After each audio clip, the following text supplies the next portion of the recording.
Testing mic, test, test. Testing mic.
Well, good morning, everyone. You won't be seeing us as we do our worship this morning. Želka is back with us to be our musician again today, and that's wonderful. We'll both be off camera, and you will hopefully just be able to draw your attention to the cross, which is our focus for the day. I'm very glad you're with us, and I'll just begin by saying, surely God is in this place. Help us notice.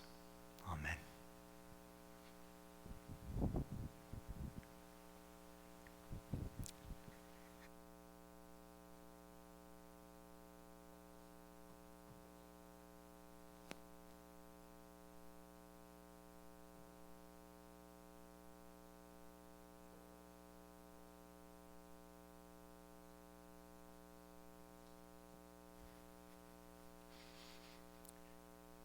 And let's pray. Wondrous God, this Friday seems good for all the wrong reasons. Be with us in these hours as we gather in the shadow of the cross of Christ and hear again the story of his death and burial. This is not where we would choose to be, O God, brought face to face with this symbol of death, this instrument of torture. Forgive us where we have sought to avoid such times, where we have ignored the cross or denied our own pain or turned our backs on the sufferings of others. Strengthen us to be present today, that we may know that you are with us wherever we are. You know the ways of the world, O God. You have been there. You are here. You have loved and cried and lived and died to be with us, to comfort us, to forgive us, and to free us. For this we give thanks. This we call good. Amen.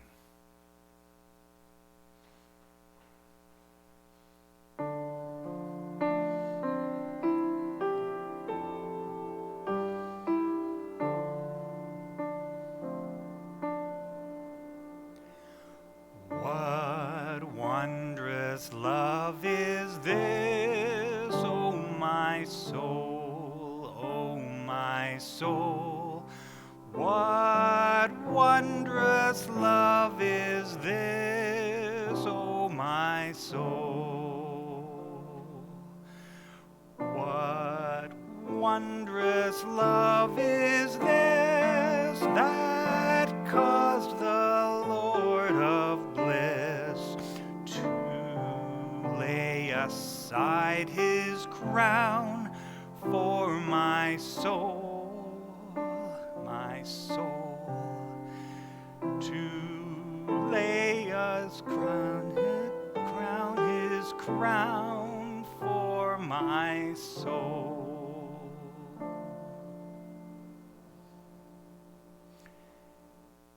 Then Jesus went with them to a place called Gethsemane, and he said to his disciples, "Sit here while I go over there and pray." He took with them Peter and the two sons of Zebedee and began to be grieved and agitated. And then he said to them, "I am deeply grieved, even to death.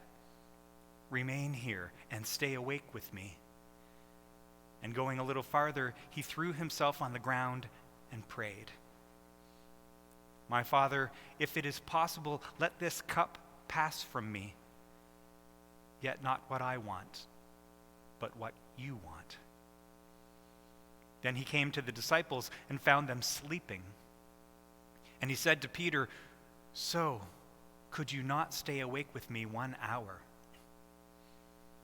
Stay awake and pray that you may not come into the time of trial. The spirit indeed is willing, but the flesh is weak." Again, he went away for the second time and prayed, "My Father, if this cannot pass unless I drink it, your will be done." And again he came and found them sleeping, for their eyes were heavy. So leaving them again, he went away and prayed for a third time, saying the same words. Then he came to the disciples and said to them, "Are you still sleeping and taking your rest? See, the hour is at hand, and the Son of Man is betrayed into the hands of sinners. Get up, let us be going. See, my betrayer is at hand." While he was still speaking, Judas, one of the 12, arrived. With him was a large crowd with swords and clubs from the chief priests and the elders of the people. Now the betrayer had given them a sign, saying, "The one I will kiss is the man. Arrest him." At once he came up to Jesus and said, "Greetings, Rabbi," and kissed him. Jesus said to him, "Friend, do what you are here to do." Then they came and laid hands on Jesus and arrested him. Suddenly, one of those with Jesus put a hand on his sword, drew it, and struck the slave of the high priest, cutting off his ear. Then Jesus said to him, "Put your sword back in its place. For all who take the sword will perish by the sword. Do you think that I cannot appeal to my Father, and he will at once send more than 12 legions of angels? But how then would the scriptures be fulfilled, which say it must happen in this way?" At that hour Jesus said to the crowds, "Have you come out with swords and clubs to arrest me as though I were a bandit? Day after day I sat in the temple teaching, and you did not arrest me. But all this has taken place so that the scriptures of the prophets may be fulfilled." Then all the disciples deserted him and fled.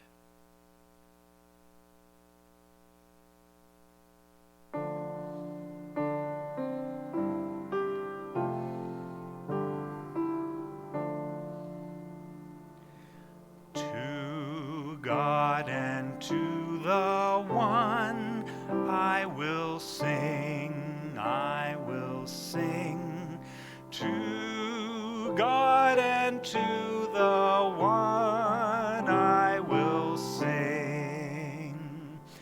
To God and to the One whose love I would become, while millions join the theme, I will sing, I will sing.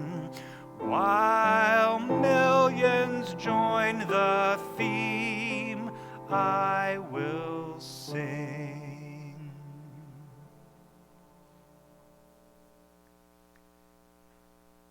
Those who had arrested Jesus took him to Caiaphas, the high priest, in whose house the scribes and the elders had gathered. But Peter was following him at a distance, as far as the courtyard of the high priest, and going inside he sat with the guards in order to see how this would end. Now the chief priests and the whole council were looking for false testimony against Jesus so that they might put him to death, but they found none, though many false witnesses came forward. At last, 2 came forward and said, "This fellow said, 'I am able to destroy the temple of God and to build it in 3 days.'" The high priest stood up and said, "Have you no answer? What is it that they testify against you?" But Jesus was silent. Then the high priest said to him, "I put you under oath before the living God. Tell us if you are the Messiah, the Son of God." Jesus said to him, "You have said so. But I tell you, from now on you will see the Son of Man seated at the right hand of power and coming on the clouds of heaven." Then the high priest tore his clothes and said, "He has blasphemed. Why do we still need witnesses? You have now heard his blasphemy. What is your verdict?" And they answered, "He deserves death." And then they spat in his face and struck him, and some slapped him, saying, "Prophesy to us, you Messiah. Who is it that struck you?"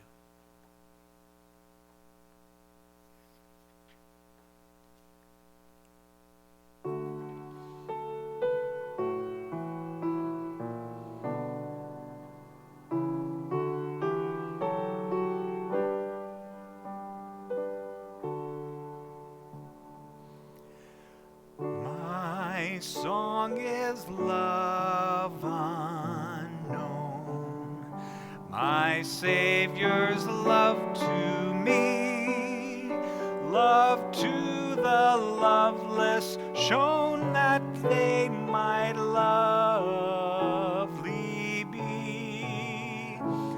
But who am I that for my sake my Lord should take frail flesh and die?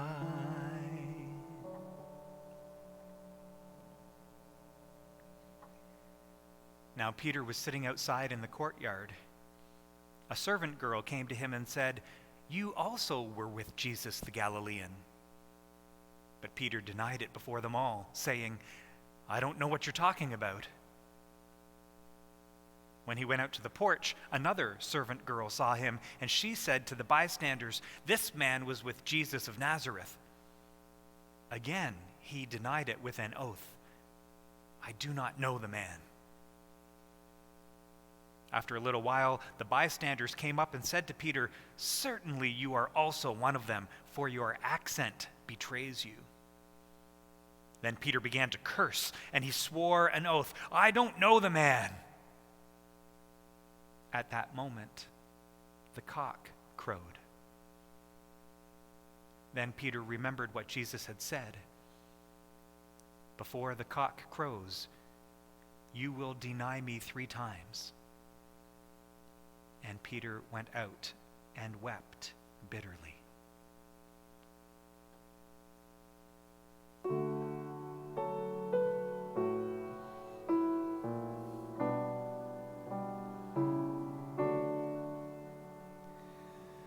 Here might I stay and sing, no story so divine. Never was love, dear King, never was grief like thine. This is my friend, in whose sweet praise I all my days could gladly spend.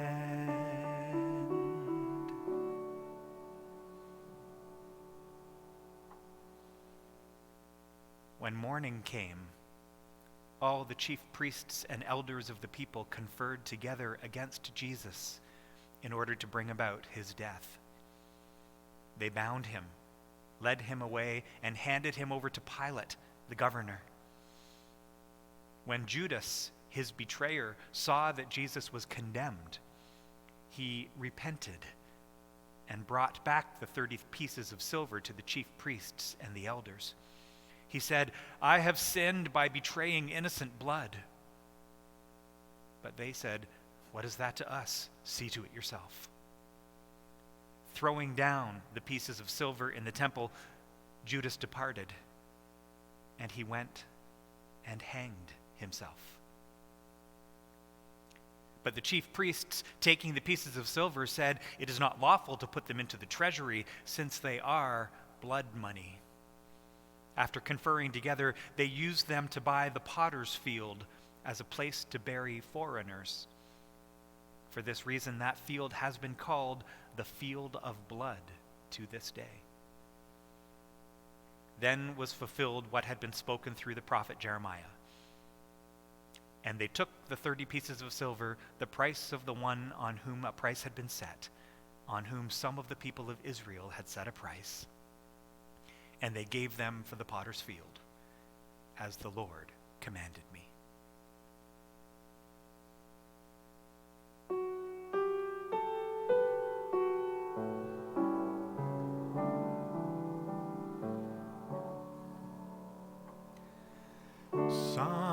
Sometimes they strew his way, and his sweet praises sing, resounding all the day, hosannas to their King. Then crucify is all their breath, and for his death they thirst and cry.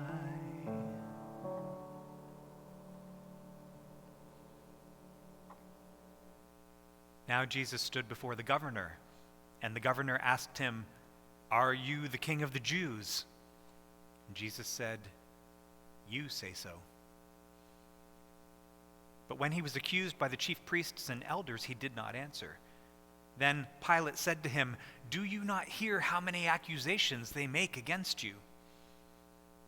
But Jesus gave him no answer, not even to a single charge, so that the governor was greatly amazed.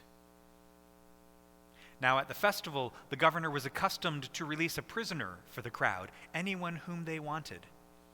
At that time, they had a notorious prisoner called Jesus Barabbas. So after they had gathered, Pilate said to them, "Whom do you want me to release for you, Jesus Barabbas or Jesus who is called the Messiah?" For Pilate realized that it was out of jealousy that they had handed him over. While Pilate was sitting on the judgment seat, his wife sent word to him, "Have nothing to do with that innocent man, for today I have suffered a great deal because of a dream about him." Now the chief priests and the elders persuaded the crowds to ask for Barabbas and to have Jesus killed. The governor again said to them, "Which of the two do you want me to release for you?" And the crowd said, "Barabbas." Pilate said to them, "Then what should I do with Jesus who is called the Messiah?" All of them said, "Let him be crucified." Then Pilate asked, "Why? What evil has he done?" But they shouted all the more, "Let him be crucified!" So when Pilate saw that he could do nothing, but rather that a riot was beginning, he took some water and washed his hands before the crowd, saying, "I am innocent of this man's blood. See to it yourselves." Then the people as a whole answered, "His blood shall be on us and on our children." And so Pilate released Barabbas for them. And after flogging Jesus, he handed him over to be crucified. Then the soldiers of the governor took Jesus into the governor's headquarters, and they gathered the whole cohort around him. They stripped Jesus and put a scarlet robe on him. And after twisting some thorns into a crown, they put it on his head. They put a reed in his right hand and knelt before him and mocked him, saying, "Hail, King of the Jews!" They spat on him and took the reed and struck him on the head. After mocking him, they stripped him of the robe and put his own clothes on him. Then they led him away to crucify him.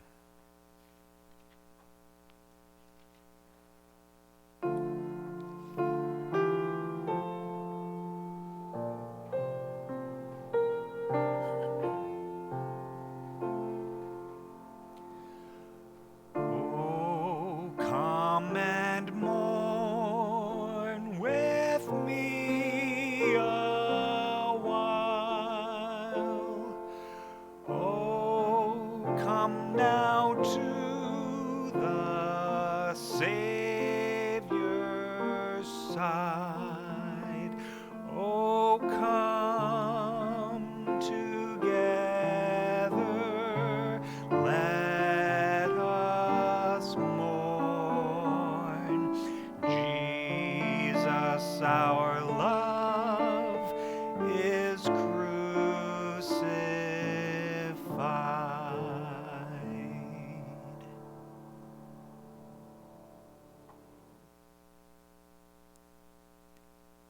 as they went out, they came upon a man from Cyrene named Simon. They compelled this man to carry Jesus' cross. And when they came to a place called Golgotha, which means place of a skull, they offered Jesus wine to drink, mixed with gall. But when he tasted it, he would not drink it. And when they had crucified him, they divided his clothes among themselves by casting lots. And then they sat down there and kept watch over him. Over his head they put the charge against him, which read, "This is Jesus, the King of the Jews." Then 2 bandits were crucified with him, one on his right and one on his left. Those who passed by derided him, shaking their heads and saying, "You who would destroy the temple and build it in 3 days, save yourself. If you're the Son of God, come down from the cross." In the same way, the chief priests also, along with the scribes and elders, were mocking him, saying, "He saved others, he cannot save himself. He is the King of Israel. Let him come down from the cross now, and we'll believe in him. He trusts in God. Let God deliver him now, if he wants to, for he said, 'I am God's son.'" The bandits who were crucified with him also taunted him in the same way. From noon on, darkness came over the whole land until 3 p.m. And about 3 o'clock, Jesus cried with a loud voice, "Eli, Eli, lema sabachthani." That is, my God, why have you forsaken me?" When some of the bystanders heard it, they said, "This man is calling for Elijah." At once one of them ran and got a sponge, filled it with sour wine, and put it on a stick and gave it to him to drink. But others said, "Wait, let us see whether Elijah will come to save him." Then Jesus cried again with a loud voice and breathed his last.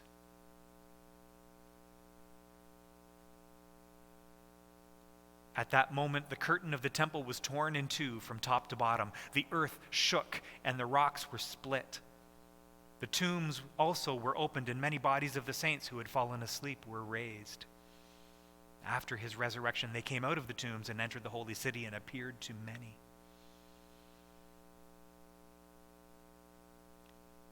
Now, when the centurion and those with him who were keeping watch over Jesus saw the earthquake and what took place, they were terrified.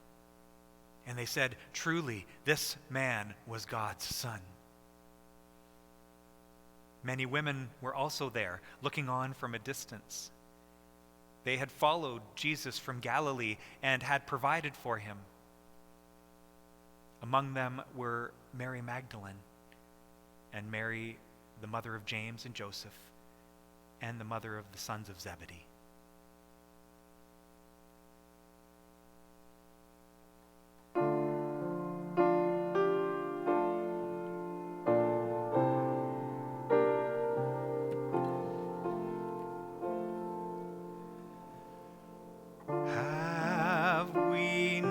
Tears to shed for him, while soldiers scoff and foes deride. Ah, look how patiently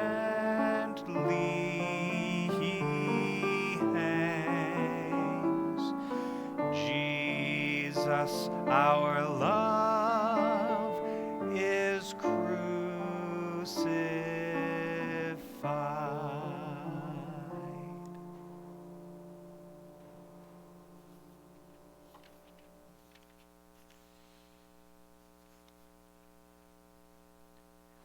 Look at it. It's such a simple device. One shorter horizontal beam fastened at a right angle to a longer vertical beam. It's made of wood, so the materials are plentiful. It was effective both as a tool and a symbol.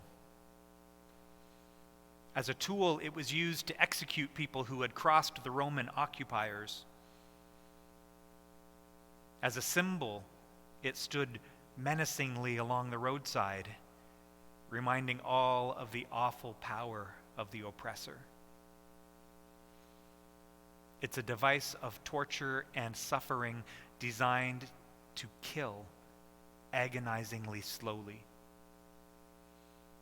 Its purpose was to degrade and humiliate a person utterly, to reduce them to a non-person. Look at it.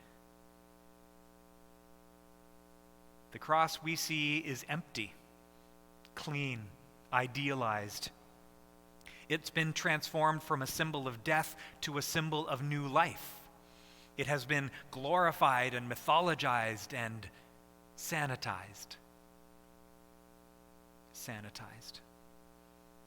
A word we're hearing and understanding far more deeply these days. These days where every day feels a bit like Good Friday in some ways. But that draws our focus away from the cross. And the cross demands our focus today. We casually wear it as jewelry and embrace it as a promise of renewal. And there's nothing wrong with that. It is absolutely that. The empty cross and the empty tomb are our ultimate symbols of life. But they are only symbols of life because they became empty. They didn't start that way. The tomb had a body in it. The cross held a man aloft. There is no symbol of new life without the harsh reality of a death that preceded it. That's why we gather today, to pause, to reflect, and to never allow ourselves to forget that this is really real. Jesus really was nailed to that thing. Jesus really did die an agonizingly slow death. It wasn't pretty, it wasn't clean, and it wasn't good. There was nothing good about that Friday. Good Friday is a terrible name for today. It almost feels insultingly sarcastic.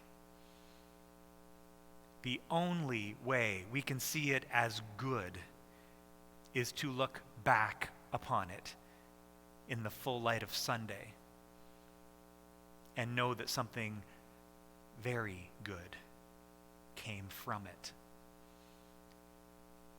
But that day itself, this day, not good. We are an Easter people, but we couldn't become that without Friday, without the cross. No, we didn't put Jesus on the cross. No, you are not responsible for his death. No, God didn't punish him in your place. That is hateful theology. That is not God. Did Jesus choose this death? That's a complicated question. Did he plot and scheme a way to draw attention to himself and make himself a martyr for God? No, I don't think so. But did he know that a cross was waiting for him should he continue on the path he was blazing? Likely. Look at it. See Jesus on it. Did it hurt him to die that way? Of course it did. But his death would have been much longer and slower and more painful if he sold out, if he turned his back on God's way, if he took the path of less resistance and traded what was right for what was easy. That is a much worse death. That is hell. Jesus was nailed to that cross because his unflinching commitment to loving God, loving people, and loving his disciples ran him afoul of both the religious and political authorities of his day. Jesus was killed because society values power over communion, control over compassion, and individuality over connectedness. If we don't engage the world differently, maybe we are responsible for his death. Look at it. It's such a simple device. One shorter horizontal beam fastened at a right angle to a longer vertical beam. The vertical grounded in the earth and reaching for the heavens. The horizontal stretching out like two arms, embracing the world. How can such a simple device have such depth of meaning? How can it evoke such a powerful response in us? How can it be both death and life at the same time?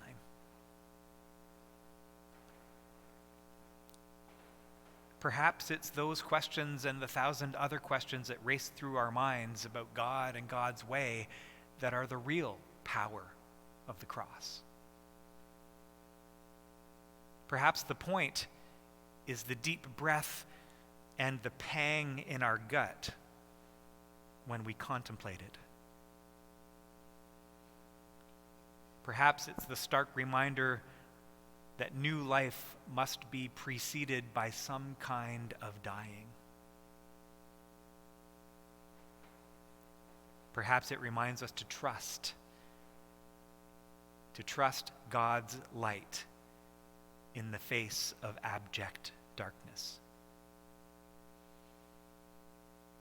Perhaps that's why we call this day good.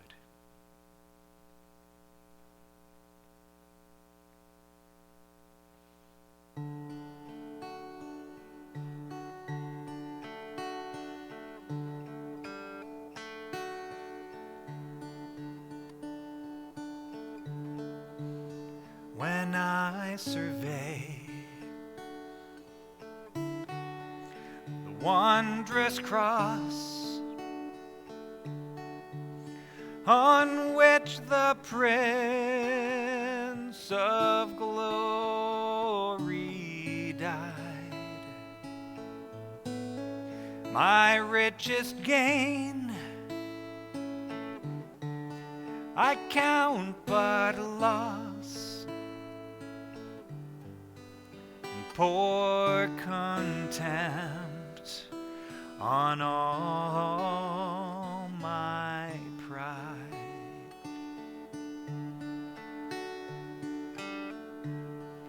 Forbid it, Lord, that I should boast save in the death of Christ my God. All the vain things that charm me most, I sacrifice them to his love.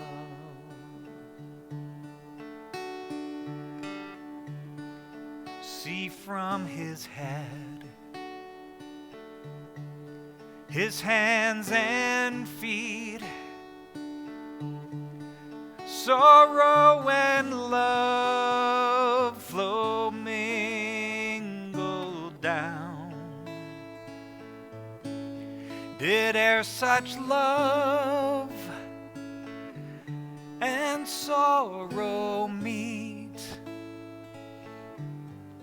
or thorns compose so rich a crown?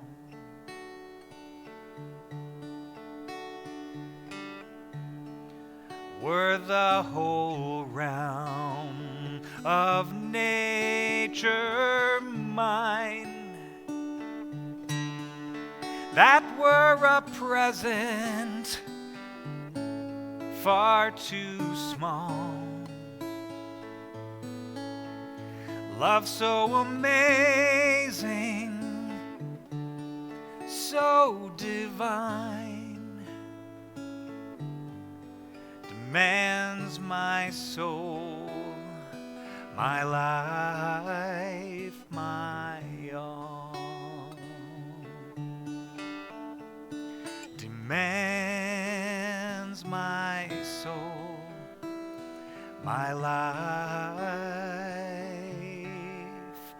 my all.